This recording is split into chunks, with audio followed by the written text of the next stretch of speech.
Good morning, welcome back to my channel. তোমরা সবাই কেমন আছো? আমি তো ভালোই আছি। এই দেখো, সকাল সকাল আমি রান্না শুরু করে দিয়েছি। এখানে আমার ভাত হয়ে গেছে, আর আজকে রান্না করব ডিমের বড়া তুলে তরকারি।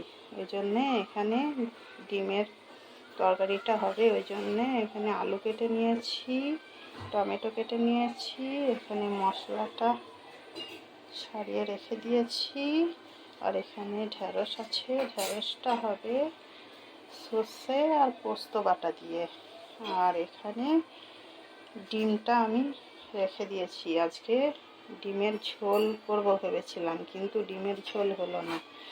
ডিম নিয়ে আস্তে আস্তে ডিমগুলো সব ফাটিয়ে ফেলেছে, বুঝেছো? ওই জন্য কি করব, ডিমগুলো যখন ভেঙেই গেছে তখন আমি বাটিতে ভেঙে পুরো রেখে দিলাম। তারপরে এখানে ডিমের বড়াটা তুলে তরকারি করব। তা চলো দেখতে থাকো। আর এখানে আম এনেছে, চাটনি হবে, আর এখানে তাল শাঁস নিয়ে এসেছে, ছেলেকে ছাড়িয়ে দেবো, খাবে। চলো আমি রান্নাটা করি। দেখো, এখানে ডিমের আলুটা কষে তুলে রেখেছি, আর এখানে আমার মশলাটা পেস্ট করে নেওয়া হয়েছে, আর এখানে আমার ডিমের বড়াটা হয়ে গেছে। তো চলো বাকি রান্নাটা আমি করি।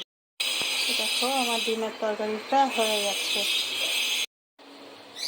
দেখো, আমার রান্নাটা কমপ্লিট হয়ে গেছে, আর গুড্ডু খাবে বললো, ওই জন্য গুড্ডুর জন্য ভাতটা বেড়ে দিয়েছি। তো চলো গুড্ডুকে আমি খেতে দিয়ে দিই।